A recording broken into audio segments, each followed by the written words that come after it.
When fall comes, there are two things that I can't live without: my blanket and a bowl of a cozy soup. Today we're making four soul-warming soups that are not only delicious but are also packed with health benefits, perfect for the fall season when the air cools down and cozy meals become a must. Hello and welcome to Munch. First up, we have a silky leek soup. Simple, filling, and perfect for chilly evenings. Leeks are actually part of the onion family, but they're a little milder and a bit sweeter. They're rich in antioxidants, great for heart health, and help with digestion. And have the plus of being low in calories but packed with vitamins A, C, and K. Wash and roughly chop your leeks. I happen to have two leftover leeks from another recipe that I'd made and thought, why not use it for a soup? And here we are. For this one, I also used two medium-sized potatoes and one half of a white onion. Do the same to the potatoes and the onion, roughly chopping them.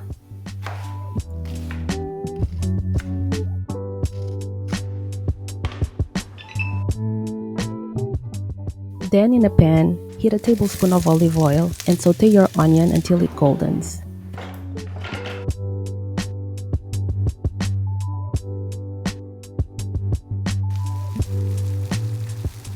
Add the leeks and mix them well with sauteed onion.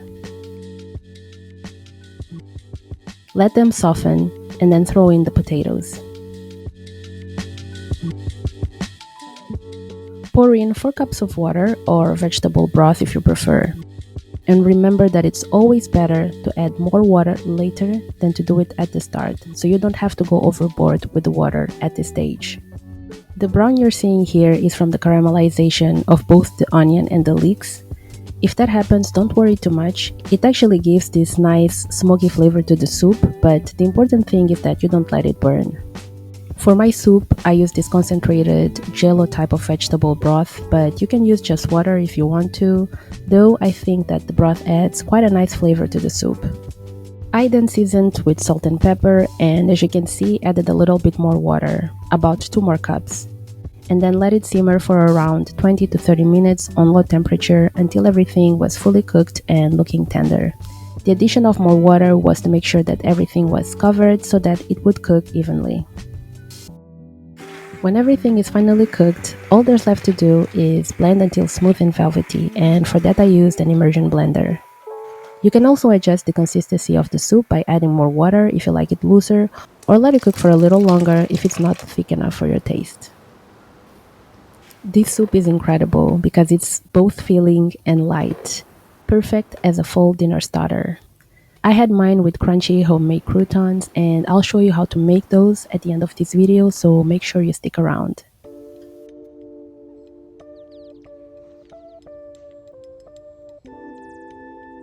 Next is a roasted tomato soup, rich, smoky, and tangy, which is essentially the liquid form of my dream food elements. Tomatoes are loaded with lycopene, a powerful antioxidant that helps fight inflammation, support skin health, and may even lower the risk of heart disease. And roasting them makes the flavor deeper and sweeter. And now let's make our soup, and you should start by preheating the oven at 200 degrees Celsius or 390 Fahrenheit. Cut the tomatoes in half, and for this one I use more or less 1.5 kilos, which is approximately 3 pounds. Then I quartered half an onion and chopped up the pepper. I went with 1/4 of a pepper, but if you like a more peppery taste, you can go for more. And if you have other leftover veggies, you can pretty much add them to the soup. And one of my favorite things about this recipe is how hands-off it is, in the sense that you just have to put everything in the oven and forget about it for a while.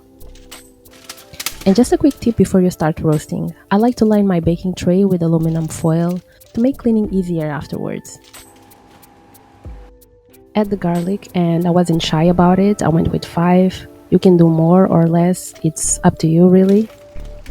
Season with salt and pepper and drizzle in some olive oil.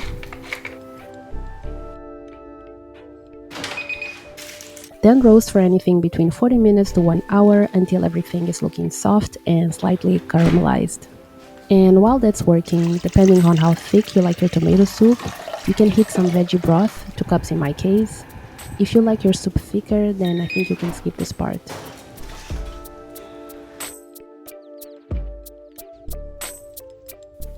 Once the tomatoes are roasted, blend everything and please don't throw away the juices. A lot of the flavor is in there. And you can add a handful of basil for freshness and a very distinct aftertaste. Once everything is looking smooth, you can eat it straight away or you can pour it directly into the simmering broth. Give it a taste, adjust the seasoning, and let it simmer for 5 to 10 extra minutes. And done. I had mine with the sourdough grilled cheese, and of course I used the sourdough from the recipes I shared a few weeks ago, because honestly, tomato soup and the grilled cheese is a love story that never ends. Now let me bring a taste of Portugal to your kitchen with Caldo Verde, a rustic kale and potato soup with a finishing of a smoky chorizo. I know chorizo can score that many points in the health department, but kale is a nutritional superstar. It's loaded with vitamin K, which has benefits for bone health, vitamin C to boost your immune system, and fiber to keep you full and satisfied. I have to confess that growing up, I used to run from this soup like a vampire runs from daylight, but I'm happy to report that things have changed tremendously since then, and I couldn't love this soup more, so let's make it. Peel and roughly chop between 4 to 5 medium-sized potatoes. And yes, this soup is creamier and heavier, but there's absolutely nothing wrong with that. And do the same to 1/2 of a medium-sized onion. And now I have to open a parenthesis here and say that there are many versions of this recipe, some with and other without the chorizo. I prefer it with, and being a Portuguese recipe, of course, it calls for a Portuguese chorizo. But unfortunately, those are hard to find where I live, so I had to go with the Spanish one, which is a great second best. If you don't have chorizo where you live, I'd suggest that you go for a bacon instead, because it also has this smoky element to it. To prep the chorizo, all you'll have to do is remove the casing, and to make it easy to remove, cut throughout the entire perimeter as shown. And the cut doesn't have to go too deep.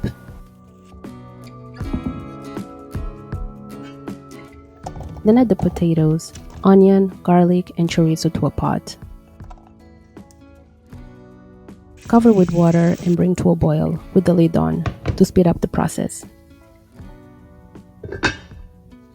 The original recipe is also made with Portuguese cabbage, which is a variant of cabbage that so far I've only seen there and in my home country, Mozambique.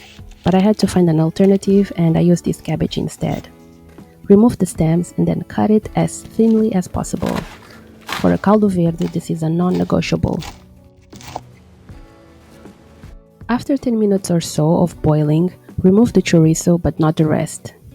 Skim off the excess fat if you want to. I know I always do that. Then cut the chorizo in slices and that will be added to the soup later on.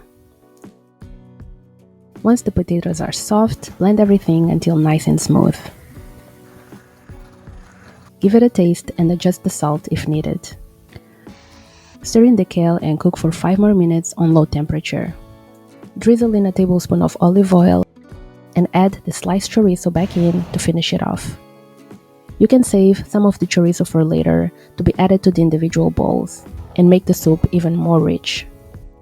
This soup is for me the perfect combination of greens and smokiness. It's comforting, packed with vitamins, and truly a one-pot wonder. And finally, the sweetest of them all, carrot soup. Creamy, bright, and surprisingly filling. Another of those soups that used to make me run for the hills as a child and that I now love. Carrots are rich in beta-carotene, which the body turns into vitamin A. So my mom wasn't lying when she used to say that the soup was great for my eyes. But carrots also happen to be great for the skin and the immune system.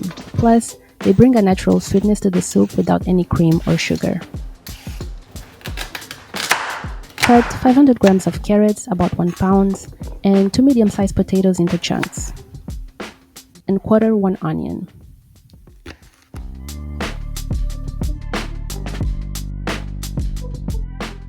Add everything to a pot with garlic.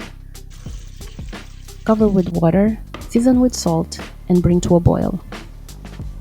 Again, have in mind that it's better to not add too much water in the beginning and then adjust it afterwards, depending on how thick or loose you prefer your soup. Cook until tender, then blend until silky and smooth.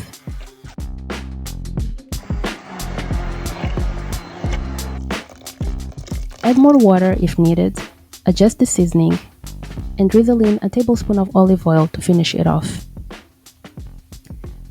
Simmer for 5 minutes and serve. I make the soup all year, not just in fall or winter. It's perfect for when you're feeling tired at the end of the day and don't have a lot of energy or imagination to figure out what to cook. Many times I have it with cheese or a sandwich and call it the day. But wait, now before you run out of the kitchen, let me show you how I made these crispy croutons. I had a ciabatta that had gone a little hard overnight, so I cubed them up. Toss with olive oil, salt and pepper, thyme, and you can add a little bit of garlic powder if you want to. Then toast it in the oven until golden. All it took was 10 minutes, and these croutons are perfect with any of these soups. So there you have it. 4 incredible soups that are healthy, comforting, and freezable for later. If you enjoyed watching this video, don't forget to give it a like and consider subscribing to the channel. I will forever be grateful.